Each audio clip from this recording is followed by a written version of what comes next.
자유한국당이 오늘 최고위원회를 열고 박근혜 전 대통령의 제명 문제를 결정지을 예정입니다. 제명이 확정될 경우 앞서 전해드린 대로 바른정당 통합파의 한국당 합류도 급물살을 탈 것으로 보입니다. 야권발 정계 개편이 초읽기에 들어갔다는 분석입니다. 김홍국 경기대 겸임교수와 한 걸음 더 들어가겠습니다. 어서 오십시오. 네, 안녕하십니까. 네, 교수님, 자유한국당이 오늘 최고위원회에서 박근혜 전 대통령의 제명 여부를 결정할 예정입니다. 홍준표 대표는 제명 조건이 이미 충족됐다 이렇게 보고 있는 거죠. 그렇죠. 당 윤리에서 지난번에 탈당 공고를 했습니다. 그리고 당헌에 따르면 열흘의 기간이 이제 그동안에 이의 신청을 할 수 있는데 이의 신청 입장 표명도 없었고 또 사실은 면회 요청을 했습니다. 자유한국당 의원들이 이와 관련된 입장을 통보하기 위해서 박 전 대통령에게 면회를 요청했지만 사실상 아무런 답이 없었고 면회를 거절당한 셈입니다. 그렇기 때문에 일단은 이 제명에 대한 기본적인 절차는 다 밟았다. 특히 2일 0시를 기해서 일단은 열흘이라는 시한의 기한이 끝났기 때문에 이에 대해서 자유한국당에서는 이제 최고위를 열어서 최종적인 마지막 결정을 남겨놓고 있습니다. 전직 대통령이 사실상 당에서 탈당 공고를 받으면 과거에는 본인은 스스로 사퇴를 했었는데요. 당원의 이 자격으로서 사실상 제명이 되는 그런 첫 사례가 아닌가 싶습니다. 네, 홍준표 대표는 표결 절차를 거치지 않고 곧바로 제명을 결정한 뒤에 통보를 하겠다 이런 방침인데 오늘 결과 어떻게 예측하시는지요? 그렇습니다. 최고위가 열리는데요. 사실은 친박계와 비박계, 다시 말해서 홍준표 대표가 이끄는 이 당권파와 또 친박파의 대결은 상당히 팽팽할 것으로 보입니다. 그럼에도 불구하고 사실상 당무감사실에서 당헌 검토를 한 결과 그동안의 이의 제기라든 그런 절차가 없었고요. 특히 최고위에서 의결을 할 필요가 없다라는 그런 유권 해석이 내려졌다는 것이 이제 자유한국당 내부의 전언입니다. 그렇다면 사실상 이 자리에서 당에서는 충분히 노력을 했고 그리고 이런 그동안의 국정농단 사태에 대한 박 전 대통령의 책임 이 부분에 대해서 윤리 결정을 다시 한번 확인하고 오늘 이제 여기서 이 탈당 공고에 이은 제명을 하게 되는데 이 부분을 의결까지는 할 필요가 없기 때문에 사실상 친박계 최고위원들의 반발은 있겠지만 그러나 통과가 될 가능성이 높은 것으로 전망이 됩니다. 네, 말씀하신 것처럼 표결도 거치지 않고 제명을 밀어붙일 경우에 친박계 최고위원들도 그렇고요. 다른 친박계 의원들의 반발도 만만치 않을 것 같은데 양측이 충돌하지 않을까요? 충돌은 할 겁니다. 왜냐하면 친박계 의원들 입장에서는 박근혜 전 대통령이 이 자유한국당의 지역의 근거지인 TK 지역이라든가 또는 박 전 대통령을 지지하는 그룹들이 강하게 이에 대해서 요구를 하고 있거든요. 네. 이 부분에 대해서 친박계 의원들로서는 최소한도 지금 내년 지방선거까지 연계되는 과정 중에서 각 지역에서는 이대로 간다면 사실상 자유한국당이라든가 또는 보수 진영이 몰락하는 것 아니냐 이런 우려가 크거든요. 그 부분에 대해서 지지 세력들에게 열심히 박 전 대통령을 구하기 위한 노력을 하고 있다는 모습을 보여줘야 되는 친박 진영의 딜레마도 있고요. 반면에 그러나 이것이 결정적인 당의 최근의 흐름들을 봤을 때는 결국은 보수 진영이 굉장히 이 전체 정치 지지율에서 하락해 있는 상황인데 여기서 잘못하면 앞으로의 정치적 이 보수 진영의 생명에 위험이 있을 수밖에 없기 때문에 그런 위기감이 커지고 있다.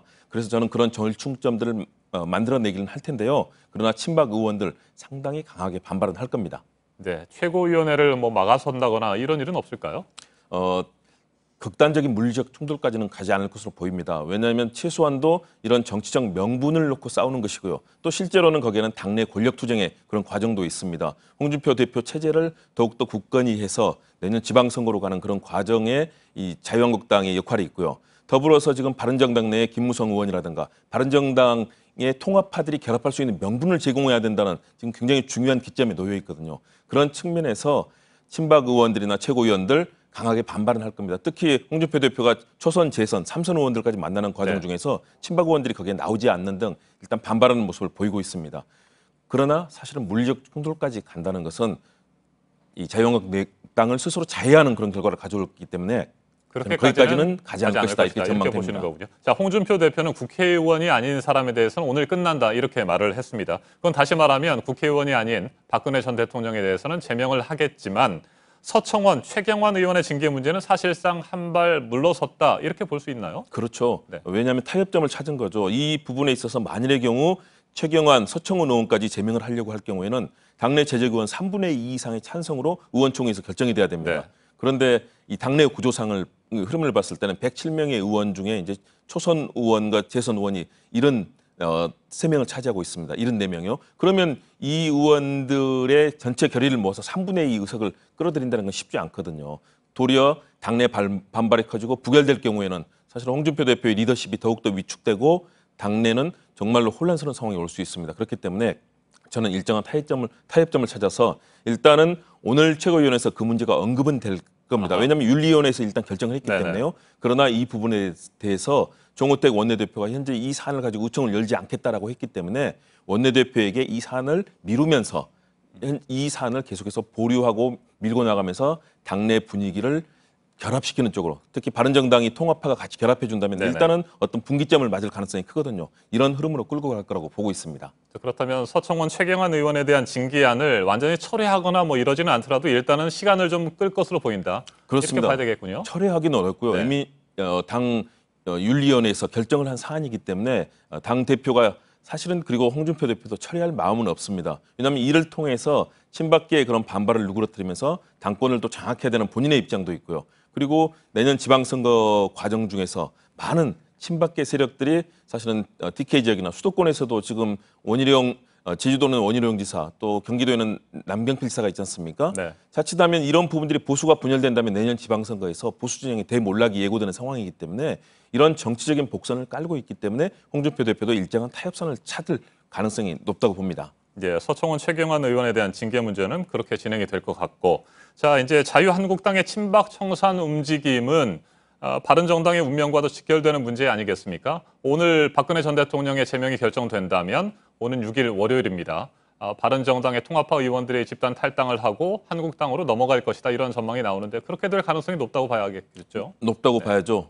최소한도 조건에 대해서 김무성 통합파의 좌장인 김무성 의원이 그런 얘기를 했습니다. 네. 박 전 대통령에 대한 제명으로서 기본적인 형식은 갖추는 것이다라고 얘기를 했거든요. 과거에 비하면 물러선 발언입니다. 왜냐하면 과거에는 박근혜 전 대통령의 제명과 더불어서 소위 말하는 바른정당 내부에서는 친박 팔적이라는 그런 요구가 있었습니다. 친박 팔적을 제명하라. 네. 물론 그중에 이정현 의원과 조원진 의원은 이미 탈당을 했습니다. 그러나 거기에 뭐 홍문정 의원이라든가 윤상현 의원, 김진태 의원이라든가 뭐 이장우 의원, 이런 분들은 지금 당에 있거든요. 결국은 이런 요구가 바른정당 내부에서는 소위 말하는 자강파들은 이분들까지 다 당에서 제명을 해야 된다는 얘기인데 이 수준을 좀 흡족하게 만족시키기는 어려울 것으로 보입니다. 그렇기 때문에 일정한 타협선을 찾겠지만, 그러나 이에 대한 반발들, 과연 박 전 대통령의 제명만으로 과연 자유한국당과 바른정당이 통합할 수 있는 거냐, 이 부분에 대한 논란은 계속 제기가 될 겁니다. 네, 최근에 남경필 경기지사가 주장을 했었죠. 통합 전당대회. 이 통합 전당대회가 바른정당 문제에 있어서 아직까지 변수로 남아있긴 하지만 그 실현 가능성은 그다지 높지 않다, 이렇게 볼 수밖에 없을 것 같아요. 그렇게 봐야죠. 왜냐하면 그동안에도 남경필 지사가 얘기하기 전에도 여러 차례 이 논의가 나왔습니다. 그러나 힘을 받을 수 없는 것이 현재 자유한국당의 내부에는 이런 소위 말해서 친박 팔적이라고 얘기하는 의원들뿐만 아니라 그동안에 박근혜 정부의 국정농단에 책임 있는 친박계 의원들이 다수 포진해 있습니다. 이 상황에서 바른정당이 개혁의 목소리, 그리고 열린 합리적인 보수의 이런 가능성을 만들려고 하다가 결국은 이 부분을 포기하는 셈이 되거든요. 그런 측면에서 바른정당의 남은 의원들이 자강파가 같이 통합 전대를 통해서 함께 합류하기는 어려워 보이고요. 이 부분은 아무래도 계속 논의는 될 겁니다. 그러나 유승민 의원을 비롯한 이 자강파, 정말 열린 혁신적인 보수를 만들겠다는 그룹이 있고요. 또 그러나 최소한도 자유한국당과 같이 가야만 내년 지방선거에서 일정한 승산을 만들어낼 수 있다는 그런 또 중도적인 흐름이 있기 때문에 바른정당 내부에서는 이 부분이 계속 논란이 될 거고요. 그러나 자유한국당 내부에서 자유한국당의 홍준표 대표는 계속해서 바른정당의 일정한 분열을 네. 있게 하면서 자유한국당 중심의 통합, 흡수, 이런 흐름을 만들어가려고 계속 할 겁니다. 네, 끝으로 한 가지만 질문을 드리겠습니다. 자, 통합파가 탈당을 하고 난다면 이제 관심은 남아있는 바른정당의 자강파 의원들입니다. 국민의당과의 연대가 좀 더 빨라지거나 통합까지 갈 가능성도 있을까요? 저는 통합까지 가기는 좀 어렵다고 봅니다. 왜냐하면 바른정당과 국민의당의 이념적인 스펙트럼이 상당히 다릅니다. 지역적 기반이라든가 또는 특히 남북관계를 바라보는 시선이 굉장히 다르거든요. 네.